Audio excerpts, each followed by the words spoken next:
ಬಿಜೆಪಿಯ 28 ಲೋಕಸಭಾ ಕ್ಷೇತ್ರಗಳ ಅಭ್ಯರ್ಥಿಗಳು ಯಾರು? ಕಳೆದ ಬಾರಿ 25 ಕ್ಷೇತ್ರಗಳಲ್ಲಿ ಬಿಜೆಪಿ ಜಯಗಳಿಸಿತ್ತು. ಈ ಬಾರಿ ಅರ್ಧಕ್ಕರ್ಧ ಎಂಪಿಗಳಿಗೆ ಟಿಕೆಟ್ ಸಿಗೋದಿಲ್ವಂತೆ. ಅದರಲ್ಲಿ 5 ಜನ ಎಂಪಿಗಳು ಈಗಾಗಲೇ ನಾವು ಸ್ಪರ್ಧೆ ಮಾಡೋದಿಲ್ಲ ಅಂತೇಳಿ ಘೋಷಣೆ ಮಾಡಿದ್ದಾರೆ. ವಯಸ್ಸಿನ ಕಾರಣಕ್ಕಾಗಿ ಶಿವಕುಮಾರ್ ಉದಾಸಿ ಒಬ್ಬರು ನಿವೃತ್ತಿಯನ್ನು ಘೋಷಣೆ ಮಾಡಿದ್ದಾರೆ. ಇನ್ನು ಕೆಲವರು ನಮಗೆ ಟಿಕೆಟ್ ಬೇಕು ಅಂತ ಹೇಳ್ತಾ ಇದ್ದಾರೆ. ಅವರಿಗೆ ಟಿಕೆಟ್ ಸಿಗುವ ಲಕ್ಷಣಗಳು ಕಾಣ್ತಾ ಇಲ್ಲ. ಇವರು ಬೇಡವೇ ಬೇಡ ಅಂತ ಹೇಳಿದವರಿಗೆ ಕೆಲವರಿಗೆ ಟಿಕೆಟ್ ಸಿಗ್ತಾ ಇದೆ, ಕೆಲವರಿಗೆ ಟಿಕೆಟ್ ಸಿಗ್ತಾ ಇಲ್ಲ. ಮತ್ತೊಂದು ಕಡೆ ಹೊಸ ಮುಖಗಳು ಯಾರ್ಯಾರು? ಪ್ರತಾಪ್ ಸಿಂಹನ್ ಅವರ ಕತೆ ಏನಾಗುತ್ತೆ? ಇದರ ಜೊತೆಗೆ 7-8 ರಾಜ್ಯಗಳ 90 ಅಭ್ಯರ್ಥಿಗಳ ಪಟ್ಟಿಯನ್ನು 2-3 ದಿನಗಳಲ್ಲಿ ಪ್ರಧಾನಿ ನರೇಂದ್ರ ಮೋದಿ ಅಂದರೆ ಬಿಜೆಪಿ ಹೈಕಮಾಂಡ್ ಬಿಡುಗಡೆ ಮಾಡಲಿದೆ. ಅದರಲ್ಲಿ ಕರ್ನಾಟಕದ್ದು ಕೂಡ ಎಷ್ಟು ಜನರದ್ದು ಇರ್ಬೋದು? ಬಹುತೇಕ 19ರಿಂದ 20 ಕ್ಷೇತ್ರಗಳ ಅಭ್ಯರ್ಥಿಗಳ ಪಟ್ಟಿ ಬಿಡುಗಡೆ ಆಗುತ್ತೆ ಅನ್ನುವಂಥ ಒಂದು ಆಶಾಭಾವನೆ ಇದೆ. ಬನ್ನಿ ಇದರ ಬಗ್ಗೆ ಒಂದು ಕಂಪ್ಲೀಟ್ ರಿಪೋರ್ಟ್ ನಿಮ್ಮ ಮುಂದೆ.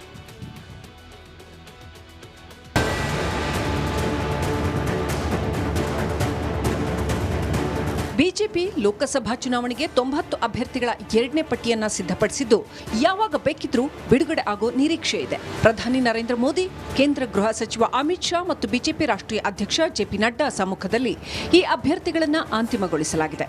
28 ಲೋಕಸಭಾ ಕ್ಷೇತ್ರದ ಬಗ್ಗೆ ಸುದೀರ್ಘವಾಗಿ ಚರ್ಚೆ ಆಗಿದೆ. ಕೊನೆಗೆ ಪ್ರಧಾನಿ ನರೇಂದ್ರ ಮೋದಿಯವರ ಸಮಕ್ಷಮವೂ ಚರ್ಚೆ ಆಗಿದೆ. ಆದರೆ ಅಂತಿಮವಾಗಿ ಕೆಲವು ಹೆಸರುಗಳನ್ನು ತೀರ್ಮಾನ ಮಾಡುವಂಥದ್ದು ಪ್ರಧಾನಿಯವರು ಅಮಿತ್ ಶಾ ಅವರು ಸೇರಿ ಮಾಡ್ತಾರೆ. ವಿಜಯಣ್ಣ ಅಲ್ಲೇ ಇದ್ದಾರೆ. ಅದಕ್ಕೋಸ್ಕರನೇ ಇವತ್ತು ರಾತ್ರಿ ಒಳಗೆ ಎಲ್ಲವೂ ಸ್ಪಷ್ಟ ಚಿತ್ರ ಗೊತ್ತಾಗ್ಬೋದು ಅಂತ ಅಂದ್ಕೊಂಡಿದ್ದೇನೆ. ಆ ಪ್ರಯತ್ನ ನಡೆದಿದೆ. ಮಧ್ಯಪ್ರದೇಶ, ಮಹಾರಾಷ್ಟ್ರ, ಗುಜರಾತ್, ಕರ್ನಾಟಕ, ಬಿಹಾರ, ಹಿಮಾಚಲ್ ಪ್ರದೇಶ್ ಮತ್ತು ತೆಲಂಗಾಣದ ಲೋಕಸಭಾ ಸ್ಥಾನಗಳ ಬಗ್ಗೆ ಚರ್ಚೆ ನಡೆದಿದೆ. ಬಿಹಾರ, ತಮಿಳುನಾಡು ಮತ್ತು ಒಡಿಶಾದ ಮೈತ್ರಿ ಹಿನ್ನೆಲೆಯಲ್ಲಿ ಅಲ್ಲಿನ ಅಭ್ಯರ್ಥಿಗಳ ಪಟ್ಟಿಯನ್ನ ಅಂತಿಮಗೊಳಿಸೋದು ತಡವಾಗಲಿದೆ. ಗುಜರಾತ್ನ 11 ಸ್ಥಾನಗಳಲ್ಲಿ ಈಗಾಗಲೇ 7 ಸ್ಥಾನಗಳಿಗೆ ಹೆಸರುಗಳನ್ನು ನಿರ್ಧರಿಸಲಾಗಿದೆ. ಮಧ್ಯಪ್ರದೇಶದಲ್ಲಿ ಉಳಿದ 5 ಸ್ಥಾನಗಳ ಪೈಕಿ 4ರಲ್ಲಿ ಒಮ್ಮತ ಮೂಡಿದೆ. ಮಹಾರಾಷ್ಟ್ರದಲ್ಲಿ 25, ತೆಲಂಗಾಣದಲ್ಲಿ 8 ಮತ್ತು ಕರ್ನಾಟಕದ ಎಲ್ಲ 28 ಸ್ಥಾನಗಳಿಗೆ ಚರ್ಚೆಗಳು ನಡೆದಿವೆ. ಕರ್ನಾಟಕದಲ್ಲಿ ಜೆಡಿಎಸ್ ಜೊತೆಗಿನ ಮೈತ್ರಿ ಬಗ್ಗೆ ಕೂಡ ಚರ್ಚೆ ನಡೆದಿದೆ. ಎರಡೂ ಪಕ್ಷಗಳ ಮಾತುಕತೆ ಅಂತಿಮ ಹಂತಕ್ಕೆ ಬಂದಿದೆ. ಮಾನ್ಯ ಪ್ರಧಾನಮಂತ್ರಿಜಿ ಅವರ ನೇತೃತ್ವದಲ್ಲಿ ನಡೆದಿರತಕ್ಕಂಥ ಈ ಸಭೆ ರಾಜ್ಯದ ಎಲ್ಲ 28 ಲೋಕಸಭಾ ಕ್ಷೇತ್ರಗಳ ಬಗ್ಗೆ ಚರ್ಚೆ ಆಗಿದೆ. ಅಭ್ಯರ್ಥಿಗಳ ಬಗ್ಗೆ ಕೂಡ ವಿಸ್ತಾರವಾಗಿ ಎಲ್ಲವೂ ಕೂಡ ಚರ್ಚೆ ಆಗಿದೆ. ಅಂತಿಮವಾಗಿ ಯಾವುದು ಅಂತಿಮ ಆಗ್ತದೆ ಅಂತಕ್ಕಂಥದ್ದು ನಾಳೆ ನಾಡಿದಷ್ಟು ಗೊತ್ತಾಗ್ತದೆ. ಆದರೆ ಎಲ್ಲ ವಿಚಾರದಲ್ಲೂ ಕೂಡ ಚರ್ಚೆ ಇದೆ. ಎಲ್ಲ ಅಭ್ಯರ್ಥಿಗಳ ಬಗ್ಗೆ ಕೂಡ ಚರ್ಚೆ ಇದೆ. ಈ ಕಡೆ ನಂಗೆ ಟಿಕೆಟ್ ಫಿಕ್ಸ್ ಅಂತ ವಿಜಯಪುರ ಸಂಸದ ರಮೇಶ್ ಜಿಗಜಿಣಗಿ ಆತ್ಮವಿಶ್ವಾಸದ ಮಾತಾಡ್ತಿದ್ದಾರೆ. ಟಿಕೆಟ್ ವಿಚಾರ ಯಾವಾಗ ಆಗ್ತದೋ ಏನಾಗ್ತದೋ ಗೊತ್ತಿಲ್ಲ. ಇವತ್ತು ಅಥವಾ ನಾಳೆ ಆಗ್ತದ. ನಾನು ಬಿಟ್ಟರೆ ಇಲ್ಲಿ ಯಾರಿಗೂ ಟಿಕೆಟ್ನ ಕೊಡೋದಿಲ್ಲ.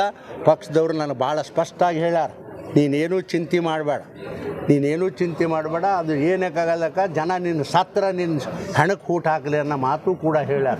ಇಷ್ಟು ಸ್ಪಷ್ಟವಾಗಿ ಹೇಳ್ಯಾರ. ಮೋದಿ ನೇತೃತ್ವದ ಸಭೆಯಲ್ಲಿ ವಿವಾದ, ಗೊಂದಲವಿಲ್ಲದ ಕ್ಷೇತ್ರಗಳ ಅಭ್ಯರ್ಥಿಗಳು ಅಂತಿಮಗೊಂಡಂತಿದೆ. ವಿವಾದಿತ ಹಾಗೂ ತೀವ್ರ ಪೈಪೋಟಿ ಇರುವ ಕೆಲ ಕ್ಷೇತ್ರಗಳಿಗಷ್ಟೇ ಅಭ್ಯರ್ಥಿಗಳ ಆಯ್ಕೆ ಬಾಕಿ ಇದೆ.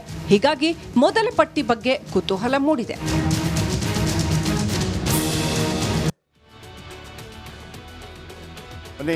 ಯಾರಿಗೆಲ್ಲ ಪಟ್ಟಿಯಲ್ಲಿ ಹೆಸರಿರುತ್ತೆ, 28 ಕ್ಷೇತ್ರಗಳ ಚರ್ಚೆ ಆಗಿದೆ. ಆದರೆ JDSಗೆ ಎಷ್ಟು ಕೊಡಬೇಕು ಅನ್ನೋದು ಕೂಡ ಕುಮಾರಸ್ವಾಮಿ ಅವರ ಜೊತೆ ಇನ್ನೊಂದೆರಡು ದಿನಗಳಲ್ಲಿ ಇವತ್ತು ಚರ್ಚೆ ಆಗಬೇಕಾಗಿತ್ತು. ಆದರೆ ಕಾರಣಾಂತರಗಳಿಂದ ಆಗಿಲ್ಲ. ಆಮೇಲೆ ಎಲ್ಲಾದರೂ ನಿಮಗೆ ಬದಲಾವಣೆಗಳು ಕಂಡು ಬಂತು, ಹೊಸ ಪ್ರಯೋಗಗಳಾಗ್ತಾ ಇದ್ದರೆ ಅದು ಕೇವಲ BJPಯ ಭದ್ರಕೋಟೆ ಅಂಥ ಜಾಗಗಳಲ್ಲಿ ಮತ್ತು RSS ಹಿಡಿತವಿರುವಂಥ ಜಾಗಗಳಲ್ಲಿ, ಸಂಘಟನೆ ಹಿಡಿತವಿರುವಂಥ ಜಾಗಗಳಲ್ಲಿ ಮತ್ತು ಮೋದಿ ಮ್ಯಾಜಿಕ್ ನಡೆಯುತ್ತೆ ಅನ್ನುವಂಥ ಜಾಗಗಳಲ್ಲಿ ಬದಲಾವಣೆಗಳಾಗುತ್ತೆ. ಕಳೆದ ಬಾರಿ 2019 ಮತ್ತು 2024 ಯಾವೆಲ್ಲ ಅಭ್ಯರ್ಥಿಗಳು ಬದಲಾಗ್ತಾರೆ ನೋಡಿ. ಪ್ರತಾಪ್ ಸಿಂಹ ಅವರಿಗೆ ಟಿಕೆಟ್ ಸಿಗೋದು ಬಹುತೇಕ ಡೌಟ್ ಅನ್ನುವಂಥದ್ದು ಈಗ ಸಾಬೀತಾಗ್ತಾ ಇದೆ. ನಿನ್ನೆ ರಾತ್ರಿನೇ ಅವರ ಗಮನಕ್ಕೆ ಅದನ್ನು ತರಲಾಗಿದೆ ಅನ್ನುವಂಥ ಮಾಹಿತಿ ಇದೆ. ಅದಾದ ನಂತರವೇ ಅವರು ಫೇಸ್ಬುಕ್ ಲೈವ್ ಬಂದರು ಅನ್ನುವಂಥ ಮಾಹಿತಿಗಳು ಕೂಡ ಇದೆ. ಆದರೂ ಕೂಡ ಕೊನೆ ಕ್ಷಣದ ಹೋರಾಟಗಳು ಈಗಲೂ ಕೂಡ ನಡೀತಾ ಇದೆ. ಅದರ ಪರವಾಗಿ ಯದುವೀರ್ ಒಡೆಯರ್ ಕಣಕ್ಕಿಳಿಯುತ್ತಾರೆ ಅನ್ನೋದು ಬಹುತೇಕ ನಿಖಿಯಾಗಿದೆ. ಯದುವೀರ್ ಒಡೆಯರ್ ಅವರನ್ನು ಮನವೊಲಿಸುವಂಥ ಕಾರ್ಯಗಳು ಕೂಡ ಆಗಿದೆ. ಅವರ ರಾಜಮಾತೆ ಅವರು ಕೂಡ ಅದಕ್ಕೆ ಒಪ್ಪಿಗೆ ಸೂಚಿಸಿದ್ದಾರೆ ಅನ್ನುವಂಥದ್ದು ಅಲ್ಲೂ ಕೂಡ ಒಂದು ಲೆಕ್ಕಾಚಾರ ಇದೆ. ಯದುವೀರ್ ಒಡೆಯರ್ ಅವರು ಬಂದರೆ ಎಷ್ಟೆಲ್ಲ ಲಾಭ ಆಗತ್ತೆ ಅಂದರೆ ಒಂದು ರೀತಿಯಲ್ಲಿ ಹಳೆ ಮೈಸೂರು ಭಾಗದಲ್ಲಿ ಅನ್ನುವಂಥ ಲೆಕ್ಕಾಚಾರಗಳು. ಎರಡನೇದಾಗಿ ಕಳೆದ 3 ಬಾರಿಯ MP ನಳಿನ್ ಕುಮಾರ್ ಕಟೀಲ್ ನಳಿನ್ ಕುಮಾರ್ ಕಟೀಲ್ BJP ರಾಜ್ಯಾಧ್ಯಕ್ಷರಾಗಿ ಕೂಡ ಕೆಲಸ ಮಾಡಿದ್ದಾರೆ. ಇಲ್ಲಿ ಬಹಳ ದೊಡ್ಡ ಮಟ್ಟದಲ್ಲಿ BJP ಸಂಘಟನೆ ಇದೆ. ನಳಿನ್ ಕುಮಾರ್ ಕಟೀಲ್ ಒಂದು ರೀತಿಯಲ್ಲಿ ರಾಜಕೀಯ ವಲಯ ಗೊತ್ತಿದ್ದವರಿಗೆ, ಅದು BL ಸಂತೋಷ್ ಜೊತೆ ಅತ್ಯುತ್ತಮವಾಗಿ ಗುರುತಿಸಿಕೊಂಡಿದ್ದರು. ಹಾಗಾಗಿ ಕಳೆದ ಬಾರಿ ಕೂಡ ಅವರಿಗೆ ಟಿಕೆಟ್ ನಿರಾಯಾಸವಾಗಿ ಸಿಕ್ತು. ಆದರೆ ಕಲ್ಲಡ್ಕ ಪ್ರಭಾಕರ್ ಭಟ್ ಅವರಿಗೆ ನಳಿನ್ ಕುಮಾರ್ ಕಟೀಲ್ ಅವರಿಗೆ ಟಿಕೆಟ್ ಕೊಡಬಾರದು ಅನ್ನುವಂಥ ಒಂದು ಆಶಯ ಇದೆ ಅಂಥೇಳಿ ರಾಜಕೀಯ ವಲಯದಲ್ಲಿ ಕೇಳಿ ಬರ್ತಾ ಇದೆ. ಹಾಗಾಗಿ ನಳಿನ್ ಕುಮಾರ್ ಕಟೀಲ್ ಅವರಿಗೆ ಈ ಬಾರಿ ಟಿಕೆಟ್ ಇಲ್ಲವಂತೆ. ಅದರ ಬದಲಿಗೆ ಕ್ಯಾಪ್ಟನ್ ಬ್ರಿಜೇಶ್ ಚೌಟಾ ಅವರಿಗೆ ಟಿಕೆಟ್ ಸಿಗಬಹುದು ಅಂತೇಳಿ ಇಲ್ಲಿ ಒಂದು ಲೆಕ್ಕಾಚಾರ ಇದೆ. ನಳಿನ್ ಕುಮಾರ್ ಅಂದರೆ ನಾವೆಷ್ಟೇ ಜಾತಿ ಬೇಡ ಬೇಕು ಅಂತ ಹೇಳಿದರೂ ಕೂಡ blood is thicker than water, ರಾಜಕೀಯದಲ್ಲಿ ಅದುವೇ ನಡೆಯೋದು. ನಳಿನ್ ಕುಮಾರ್ ಕಟೀಲ್ ಬಂಟ ಸಮಾಜಕ್ಕೆ ಸೇರಿದವರು, ಬ್ರಿಜೇಶ್ ಚೌಟಾ ಕೂಡ ಬಂಟ ಸಮಾಜಕ್ಕೆ ಸೇರಿದವರು. ಇಲ್ಲಿ ಯಾವುದೇ ಟಿಕೆಟ್ ಕೊಡುವಂಥ ಸಂದರ್ಭದಲ್ಲಿ ಪಕ್ಕದ ಉಡುಪಿ ಚಿಕ್ಕಮಗಳೂರು ಜಿಲ್ಲೆಯ ಅಭ್ಯರ್ಥಿಗಳನ್ನು ಕೂಡ ನೋಡಿಕೊಳ್ಬೇಕಾಗತ್ತೆ. ಯಾಕೆಂದರೆ ಒಂದು ವೇಳೆ ಇಲ್ಲಿ ಬ್ರಿಜೇಶ್ ಚೌಟಾ ಅವರಿಗೆ ಬಂಟ ಸಮುದಾಯದವರಿಗೆ ಟಿಕೆಟ್ ಸಿಕ್ಕಿದರೆ ಭರತ್ ಶೆಟ್ಟಿ ಅವರ ಹೆಸರು ಕೂಡ ರೇಸಲ್ಲಿತ್ತು. ಇಲ್ಲಿ ನೆನಪಿಡಿ, ಭರತ್ ಶೆಟ್ಟಿ ಅವರ ಹೆಸರು ಕೂಡ ಇತ್ತು. ಪಕ್ಕದ ಉಡುಪಿ ಚಿಕ್ಕಮಗಳೂರಿನಲ್ಲಿ ಬಿಲ್ಲವ ಸಮಾಜಕ್ಕೆ ಕೊಡಬೇಕಾಗುತ್ತೆ. ಬಿಲ್ಲವ ಸಮಾಜದಿಂದ ಶ್ರೀನಿವಾಸ್ ಪೂಜಾರಿ ಅವರಿಗೆ ಟಿಕೆಟ್ ಕೊಡ್ತಾರೆ. ಮುಂದೆ ಅಣ್ಣಾ ಸಾಹೇಬ್ ಜೊಲ್ಲೆ ಇವರ ಬದಲಿಗೆ ರಮೇಶ್ ಕತ್ತಿ 50-50. ಅಣ್ಣಾ ಸಾಹೇಬ್ ಜೊಲ್ಲೆ, ಶಶಿಕಲಾ ಜೊಲ್ಲೆ ಒಂದೇ ಕುಟುಂಬ. ಹಾಗಾಗಿ ಒಂದೇ ಕುಟುಂಬದವರಿಗೆ ಟಿಕೆಟ್ ಕೊಡ್ತಾರಾ ಇಲ್ವಾ ಅನ್ನೋಂಥ ಒಂದು ಪ್ರಶ್ನೆ ಉದ್ಭವ ಆಗಿದೆ. ಒಮ್ಮೊಮ್ಮೆ ಅದು ಬದಲಾವಣೆಗಳು ಕೂಡ ಆಗುತ್ತೆ. ಅಣ್ಣಾ ಸಾಹೇಬ್ ಜೊಲ್ಲೆ ಅವರನ್ನು ಬದಲಾವಣೆ ಮಾಡೋದಕ್ಕೆ ಏನೂ ಕಾರಣ ಸಿಗ್ತಾ ಇಲ್ಲ. ಒಂದು ವೇಳೆ ಬದಲಾವಣೆ ಮಾಡಬೇಕು ಅಂತಂದರೆ ರಮೇಶ್ ಕತ್ತಿಗೆ ಒಲಿಯತ್ತೆ. ಅದು ಒಲಿಯದೇ ಇದ್ದರೆ 50-50 ಅಣ್ಣಾ ಸಾಹೇಬ್ ಜೊಲ್ಲೆ ಅವರೇ ಅಭ್ಯರ್ಥಿಯಾಗಿ ಮುಂದುವರೆಯಲಿದ್ದಾರೆ. ಇನ್ನು ಬಳ್ಳಾರಿ ಕ್ಷೇತ್ರ ST ಕ್ಷೇತ್ರ. ಇದು ST ಕ್ಷೇತ್ರ ಅಂತಂದರೆ ಇದು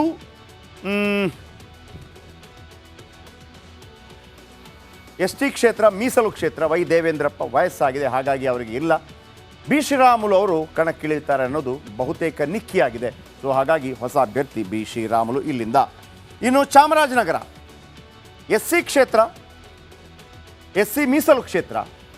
ವಿ ಶ್ರೀನಿವಾಸ್ ಪ್ರಸಾದ್ ಕಾಂಗ್ರೆಸ್ನಿಂದ ಸಿಡಿದದ್ದು BJPಗೆ ಹೋಗಿ ತೊಡೆ ತಟ್ಟಿ ಗೆದ್ದು, ಅಂದರೆ ಈಗ ವಯಸ್ಸಾಗಿದೆ ಅವರಿಗೆ, ಹಾಗಾಗಿ ಅವರ ಕುಟುಂಬದವರಿಗೆ ಕೊಡ್ತಾರಾ ಅಥವಾ ಇದನ್ನು ಕೂಡ ಪೆಂಡಿಂಗ್ ಇಡಲಾಗಿದೆ. ಕಾರಣ ಕಾಂಗ್ರೆಸ್ ಯಾವ ಅಭ್ಯರ್ಥಿಯನ್ನು ಆಯ್ಕೆ ಮಾಡುತ್ತೆ ಅದನ್ನು ಆಧಾರವಾಗಿಟ್ಟುಕೊಂಡು ಕೊಡೋಣ ಅಂತ. ಇನ್ನು ಚಿಕ್ಕಬಳ್ಳಾಪುರದಲ್ಲಿ BN ಬಚ್ಚೇಗೌಡರು ಈಗಾಗಲೇ ಅವರು ನಿವೃತ್ತಿ ಘೋಷಣೆ ಮಾಡಿದ್ದಾರೆ. ಜೊತೆಗೆ ಇವರು BJP MP ಆಗಿದ್ದಾಗಲೇ ಇವರ ಮಗ ಶರತ್ ಬಚ್ಚೇಗೌಡರು ಪಕ್ಷೇತರರಾಗಿ ಗೆದ್ದು ನಂತರ ಅವರು ಕಾಂಗ್ರೆಸ್ ಸೇರ್ಪಡೆ ಆದರು. BJP ಅವರ ವಿರುದ್ಧ ಏನು ಕ್ರಮ ಕೈಗೊಳ್ಳಿಲ್ಲ. ಆಮೇಲೆ ಈ ಬಾರಿ ಅವರು ಸ್ಪರ್ಧೆ ಮಾಡ್ತೇನೆ ಅಂತ ಹೇಳಿದ್ರು ಕೂಡ BJPಯಿಂದ ಟಿಕೆಟ್ ಸಿಗೋದಿಲ್ಲ. ಅಲ್ಲಿಂದ ಡಾಕ್ಟರ್ ಕೆ ಸುಧಾಕರ್ ಮತ್ತು ವಿಶ್ವನಾಥ್ ಅವರ ಪುತ್ರರ ನಡುವೆ ಒಂದು ಸಮರ ಏರ್ಪಟ್ಟಿದೆ. ಆದರೆ ಮಕ್ಕಳಿಗೆ ಟಿಕೆಟ್ ಕೊಡುವಂಥದ್ದು ಇಲ್ಲ, ತಂದೆ ಮಗನಿಗೆ ಟಿಕೆಟ್ ಕೊಡೋದು ಇಲ್ಲ ಅನ್ನುವಂಥ ರೂಲ್ಸ್ ಫಾಲೋ ಅಪ್ ಆದರೆ ಬಹುಶಃ ಸುಧಾಕರ್ ಅವರಿಗೆ ಆ ಟಿಕೆಟ್ ಖಚಿತವಾಗುತ್ತೆ. ಡೆಲ್ಲಿ ತನಕ ಹೋಗಿ ಬಂದಿದ್ದಾರೆ. ಇನ್ನು ಮಂಡ್ಯ, ವೆರಿ ಇಂಪಾರ್ಟೆಂಟ್ ಮಂಡ್ಯ. ಸುಮಲತಾ ಅಂಬರೀಶ್, ಇವತ್ತು ಕೂಡ ಅವರನ್ನು ನಾವು ಮಾತಾಡಿಸಿದ್ವಿ.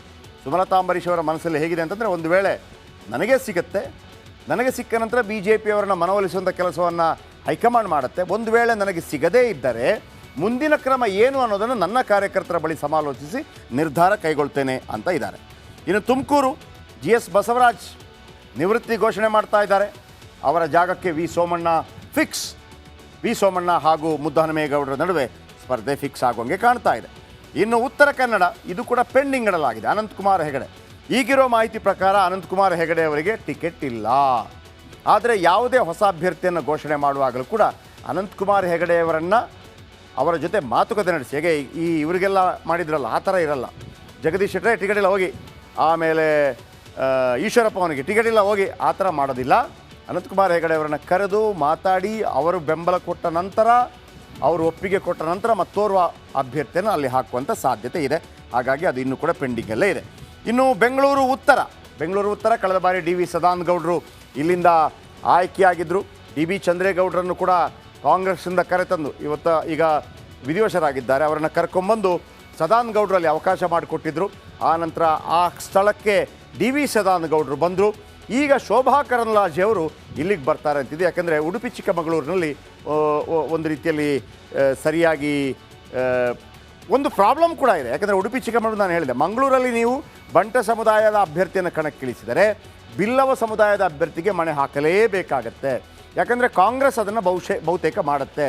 ಅಲ್ಲಿ ಒಂದು ವೇಳೆ ವಿನಯ್ ಕುಮಾರ್ ಸೊರಕೆ ಆಮೇಲೆ ಪದ್ಮರಾಜ್ ಅವರನ್ನು ಕಣಕ್ಕಿಳಿಸಿದರೆ, ಅಂದರೆ ಬಿಲ್ಲವ ಸಮುದಾಯದವರನ್ನು ಕಣಕ್ಕಿಳಿಸಿದರೆ, ಇಲ್ಲಿ ಉಡುಪಿ ಚಿಕ್ಕಮಗಳೂರಲ್ಲಿ ಬಂಟ ಸಮುದಾಯದವರನ್ನು ಕಣಕ್ಕಿಳಿಸ್ತಾರೆ. ಬಹುಶಃ ಜಯಪ್ರಕಾಶ್ ಹೆಗಡೆ ಅವರು ಕೂಡ ಬಂಟ ಸಮುದಾಯದವರು, ಅವರನ್ನು ಉಡುಪಿಯಲ್ಲಿ ಕಣಕ್ಕಿಳಿಸಿದರೆ ಅಲ್ಲಿ ಕಾಂಗ್ರೆಸ್ಸಲ್ಲಿ ಆ ಥರ ಇರುತ್ತೆ. ಸೊ ಶೋಭಾ ಕರಂದ್ಲಾಜೆ ಉಡುಪಿ ಚಿಕ್ಕಮಗಳೂರಲ್ಲಿ ನಿಂತಾರೆ ಈ ಬಾರಿ. ಆ ಕಾಂಬಿನೇಷನಲ್ಲಿ ಒಕ್ಕಲಿಗ ಸಮುದಾಯಕ್ಕೆ ಬರುತ್ತೆ. ಹಾಗಾಗಿ ಅಲ್ಲಿ ಬಂಟ ಬಿಲ್ಲವ ಬರಬೇಕು ಅನ್ನೋ ಕಾರಣಕ್ಕಾಗಿ ಇವರನ್ನ ಇಲ್ಲಿಗೆ, ಮತ್ತು ಈಸಿ ಟಾಸ್ಕ್. ಯಾಕಂದರೆ ಈ ಬೆಂಗಳೂರು ಉತ್ತರ ಕ್ಷೇತ್ರಕ್ಕೆ ಬರುವಂಥ ಯಶವಂತಪುರ ವಿಧಾನಸಭಾ ಕ್ಷೇತ್ರದಲ್ಲಿ ಈ ಹಿಂದೆ ಶೋಭಾ ಕರಂದ್ಲಾಜೆ ಗೆದ್ದಿದ್ದರು. ಡಿ.ವಿ. ಸದಾನಂದ ಗೌಡರಿಗೆ ಟಿಕೆಟ್ ಇಲ್ಲ. ಇನ್ನು PC ಗದ್ದಿಗೌಡರು ಎಲ್ಲಿ ಬಾಗಲಕೋಟೆ, PC ಗದ್ದಿಗೌಡರವರಿಗೆ ಜಾತಿ ಸಮೀಕರಣದ ಕಾರಣಕ್ಕಾಗಿ PC ಗದ್ದಿಗೌಡರವರಿಗೆ ಮತ್ತೊಮ್ಮೆ ಟಿಕೆಟ್ ಸಿಗುವ ಬಹುತೇಕ ಸಾಧ್ಯತೆಗಳು ಕಂಡುಬರ್ತಾ ಇದೆ. ಒಂದು ವೇಳೆ ಅದು ಮಿಸ್ ಆದರೆ ಮಾತ್ರ ನಿರಾಣಿ ಅವರಿಗೆ 50-50 ಚಾನ್ಸ್ ಇದೆ.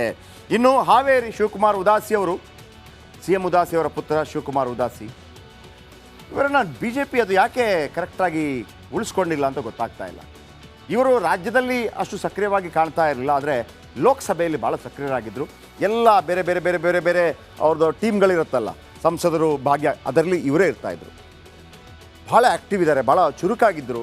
ಗೊತ್ತಿಲ್ಲ, ಅವರು ತನ್ನಿಂತಾನೇ ಅವರು ವಿಧಾಯ ಘೋಷಣೆ ಮಾಡಿದರು.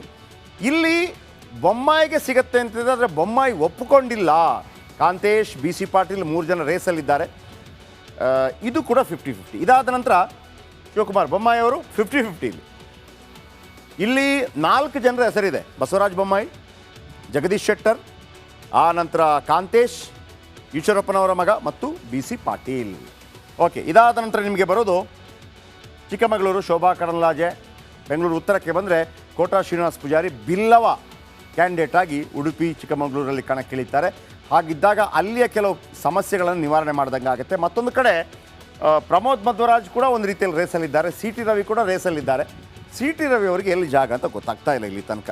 ಇನ್ನು ವಿಜಯಪುರ, ರಮೇಶ್ ಜಿಗಜಿಣಗಿ ಕಳೆದ ಬಾರಿ ಸ್ಪರ್ಧೆಯಲ್ಲಿದ್ದರು. ಈ ಬಾರಿ ಕೂಡ ಅವರು ಹಠ ಹಿಡಿದ ಕಾರಣಕ್ಕಾಗಿ ರಮೇಶ್ ಜಿಗಜಿಣಗಿ ಅವರಿಗೇ ಮತ್ತೆ ಟಿಕೆಟ್ ಸಿಗುವಂಥ ಸಾಧ್ಯತೆ ಇದೆ.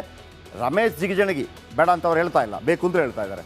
ರಮೇಶ್ ಜಿಗಜಿಣಗಿ ಒಂದು ವೇಳೆ ಬೇಡ ಅಂತ ಅಂದಿದ್ರೆ ಗೋವಿಂದ ಕಾರಜೋಳ ಅವರಿಗೆ ಲಕ್ ಕುಲಾಯಿಸ್ತಾ ಇತ್ತು. ಇನ್ನು ದಾವಣಗೆರೆ, GM ಸಿದ್ದೇಶ್ವರ್ ಕೇಂದ್ರ ಮಂತ್ರಿ ಆಗಿದ್ದರು. ಕಳೆದ ಬಾರಿ ನಂದು ಲಾಸ್ಟ್ ಚುನಾವಣೆ ಅಂತ ಹೇಳಿದರು. ನಾನು ಇಲ್ಲ ಅಂದರೆ ನನ್ನ ಕುಟುಂಬ ಅಂತ. GM ಸಿದ್ದೇಶ್ವರ್ ಅವರ ಬದಲಿಗೆ ಕೊಟ್ಟರೆ ಅವರ ಸಹೋದರ ಲಿಂಗರಾಜು ಅವರಿಗೆ ಕೊಡುವಂಥ ಸಾಧ್ಯತೆ ಇದೆ. ಯಾಕಂದರೆ GM ಸಿದ್ದೇಶ್ವರ್ ಅವರ ತಂದೆ ಕೂಡ ಸಂಸದರಾಗಿದ್ದಂಥವರು. GM ಸಿದ್ದೇಶ್ವರ್ ಸಂಸದರು, ಅವರ ತಮ್ಮನಿಗೆ ಸಿಗುವಂಥ ಸಾಧ್ಯತೆ ಇದೆ. ಇಲ್ಲದ್ರೆ GM ಸಿದ್ದೇಶ್ವರ್. ಇದು ಮತ್ತೆ ಯಾಕೆ ಅಂತ ಹೇಳ್ತೀನಿ. ಈ ಫ್ಯಾಮಿಲಿಗೆ ಯಾಕೆ ಅದು ರೇಣುಕಾಚಾರ್ಯ ಅವರಿಗೆ ಹೋಗುವ ಸಾಧ್ಯತೆ ಕಡಿಮೆ ಇದೆ ಅಂತಂದರೆ, ಒಂದು ವೇಳೆ ಶಾಮನೂರು ಶಿವಶಂಕರಪ್ಪ ಅವರ ಸೊಸೆ, ದೊಡ್ಡ ಮನೆತನದ ಸೊಸೆ ಕಣಕ್ಕಿಳಿದಾಗ ಅದನ್ನು ಎದುರಿಸಬೇಕು ಅಂತಂದರೆ ಆ ಮನೆತನಗಳು ಸ್ವಲ್ಪ ಬೇಕಾಗತ್ತೆ ಅನ್ನೋ ಕಾರಣದ ಲೆಕ್ಕಾಚಾರ. ಇನ್ನು ಬೀದರ್ ಭಗವಂತ್ ಖೂಬಾ ಅವರಿಗೆ ಟಿಕೆಟ್ ತಪ್ಪೇ ಹೋಯಿತು ಅಂತಿತ್ತು.